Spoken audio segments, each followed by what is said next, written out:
Good morning. It's Monday, July the 13th, and this is Wisdom for Your Week.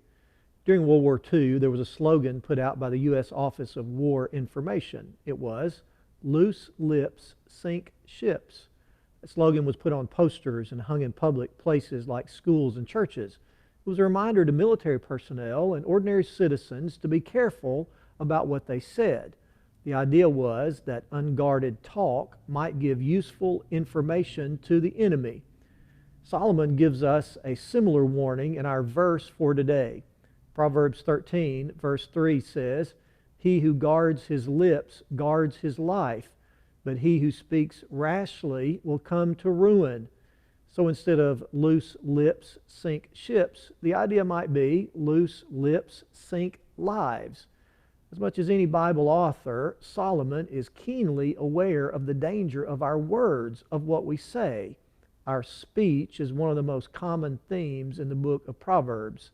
Maybe the fact that Solomon had 700 wives taught him the importance of speaking very carefully.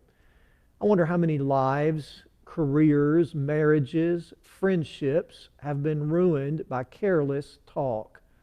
Especially today when so much of our lives are recorded, one careless, thoughtless word can cause great damage and severe consequences. There is a line from a simple children's song that says, "Be careful, little lips, what you say." How true that is. The problem Solomon identifies here is speaking rashly. To do something rashly means to act without thinking first, to act quickly, hurriedly, carelessly. How many of us have said something rashly and later regretted it?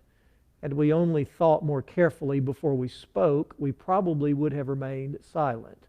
It is so easy to speak first and think later. And those loose lips of ours can sink our lives if we're not careful.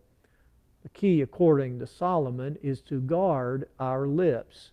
And of course, he's not talking about guarding what goes in, but rather what comes out. But how do we guard our lips?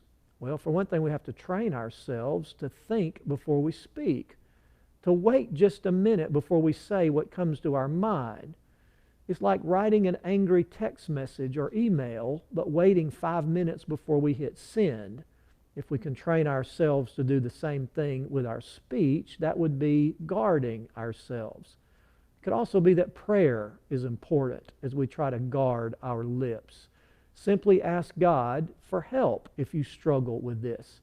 Ask Him to help you slow down, to help you think before you say something. And so the challenge today is think before you speak. Make sure your brain starts working before your lips do, so that you don't speak rashly and ruin your life. And that's wisdom for your week.